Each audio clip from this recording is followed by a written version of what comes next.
प्रिय छात्रों नमस्कार। कक्षा 10वीं एनसीईआरटी गणित जिसमें अध्याय 2 बहुपद, इसकी प्रश्नावली 2.3 हम पढ़ रहे थे। इसमें क्वेश्चन 2 का हमने क्वेश्चन 1 पहले कर लिया था। आज हम क्वेश्चन 2 और क्वेश्चन 3 करेंगे, तो आइए देख लेते हैं। अब देखिए इसका क्वेश्चन 2 है।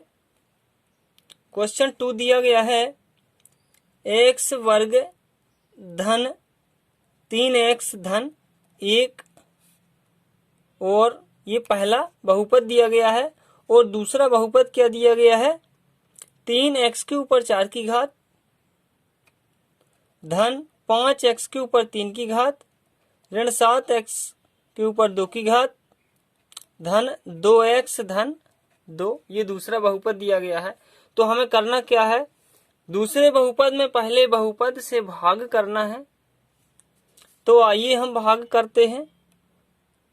3x के ऊपर 4 की घात धन 5x घन ऋण 7x वर्ग धन 2x धन 2। पहले हम ये लिख लेंगे दूसरे बहुपद को, फिर यहाँ पर हम पहले बहुपद को लिखेंगे x वर्ग धन 3x धन 1। अब देखिए यहाँ हम देखते हैं कि x के ऊपर 4 की घात है और यहाँ x के ऊपर 2 की घात है। तो यहाँ यदि हम x के ऊपर 2 की घात ले लें तो इसका और इसका गुणा होगा। चूंकि हमें पता है कि गुणा में घातें जुड़ती हैं, तो 2 और 2 4 हो जाएगा, x के ऊपर 4 की घात हो जाएगी। और यहाँ 3 और चाहिए, तो हम 3 इंटू में और कर लेते हैं। अब इसका हम गुणा कर देते हैं। तो देखिए यहाँ क्या हो जाएगा, 3x के ऊपर 4 की घात, इसका इससे गुणा होगा। फिर धन 3 गुणा 3 9, और x के ऊपर 1 की घात यहाँ है और 2 की घात यहाँ है, तो x के ऊपर 3 की घात हो जाएगी। तो यहाँ 3 तिरका 9x क्यूब या x के ऊपर 3 की घात। फिर धन 1 से इसका गुणा होगा 3x वर्ग का, तो 3x वर्ग। तो यहाँ हम 3x वर्ग लिख लेते हैं। फिर क्या करते हैं, हम घटाते हैं तो फिर चिन्ह पलट देते हैं। तो हमने ये सारे चिन्ह पलट दिए, तो ये और ये तो कैंसिल हो जाएगा।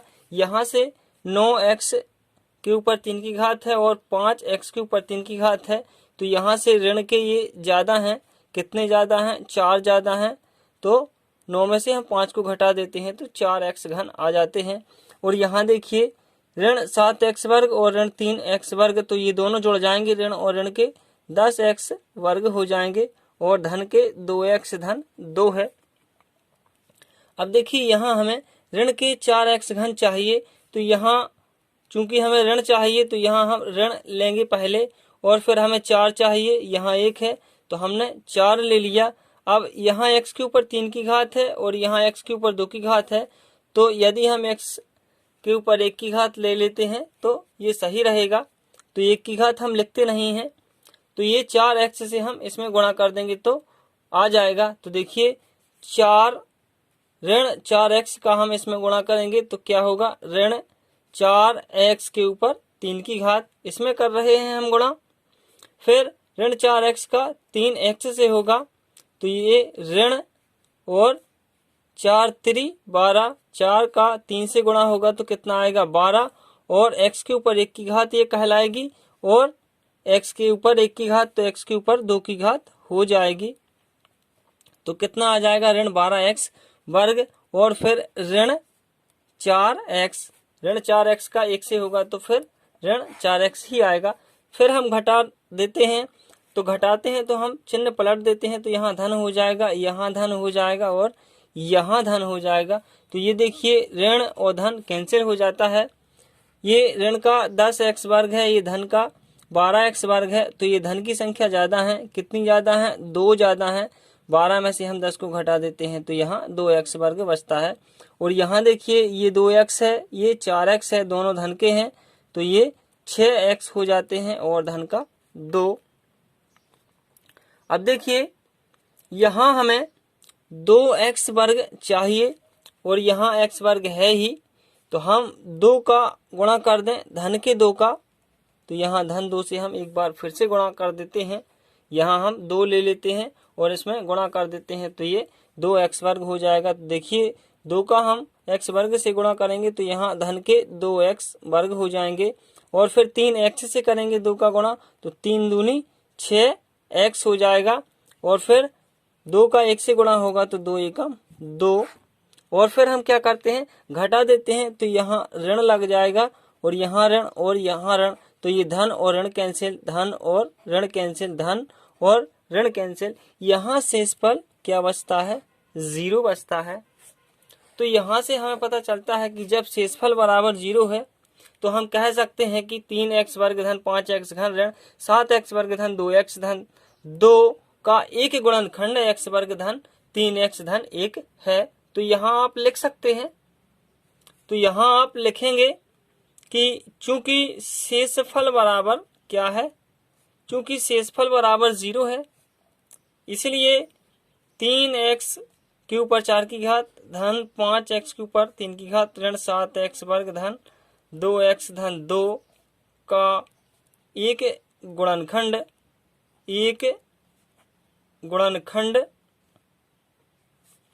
क्या है x वर्ग धन 3x धन 1 है। ये इसका आंसर हो जाएगा। देखिए इसका क्वेश्चन 3 है।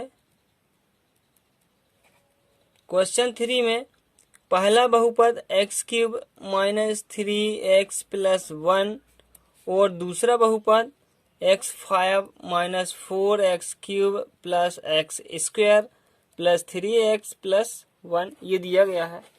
तो हमें दूसरे बहुपद में पहले बहुपद से भाग देकर देखना है।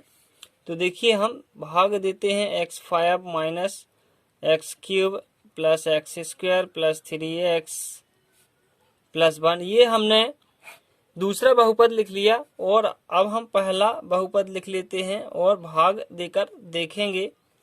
तो ये हमने पहला बहुपद भी लिख लिया। अब देखिए इसमें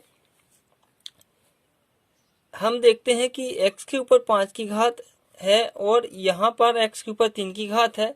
तो यदि हम यहाँ धन का x के ऊपर 2 की घात ले लेते हैं तो यहाँ इसका और इसका गुणा होगा तो x के ऊपर 5 की घात हो जाएगी, और फिर घटा देंगे हम। तो साधारण रूप से हम इस प्रकार से लेते हैं कि 5 की घात यहाँ लगी है, 3 की घात यहाँ लगी है, तो 5 की घात में से 3 की घात को घटा देते हैं, जो बचता है उसे यहाँ हम लिख देते हैं। तो यहाँ 5 में से 3 जाएगा तो हमने 2 की घात इस प्रकार से यहाँ निकाली, फिर हम इसका इससे गुणा कर देंगे। तो यहाँ क्या हो जाएगा x के ऊपर 5 की घात, x वर्ग का गुणा x घन से होगा तो x के ऊपर 5 की घात गुणा में घातें जुड़ जाती हैं, हमें पता है। और फिर ऋण के 3x से इसका गुणा होगा तो ऋण होगा, और 3x 1 की घात यहाँ लगी है और 2 की घात यहाँ लगी है तो ये 3 की घात हो जाएगी, और फिर धन x वर्ग ये हो जाएगा। फिर हम घटा देते हैं, घटाते हैं तो हम चिन्ह पलट देते हैं। यहाँ धन है तो हमने ऋण कर दिया, यहाँ ऋण है तो धन कर दिया, और यहाँ धन है तो ऋण कर दिया। फिर हम नीचे के चिन्हों को ही मानते हैं, ऊपर के चिन्हों से हमें कोई मतलब नहीं होता है। तो यहाँ देखिए x5 ये धन का है, x5 ये ऋण का है, तो ये कैंसिल हो जाएगा। ये ऋण का 4x घन है, ये धन का 3x घन है, तो ऋण की संख्या ज्यादा है तो हम यहाँ चिन्ह ऋण का लेंगे। कितनी ज्यादा है तो घटा देते हैं, 4 में से 3 जाएगा तो 1x घन, तो ये हमने लिख दिया। 1 इंटू में है, हम इसको भी लिखते नहीं हैं। अब यहाँ देखिए ये x वर्ग धन का है, ये x वर्ग ऋण का है, तो ये कैंसिल हो जाएगा धन का और ऋण का। यहाँ क्या बचेगा 3x बचेगा और धन 1 बचेगा। यहाँ इन संख्या को हम उतार लेते हैं नीचे।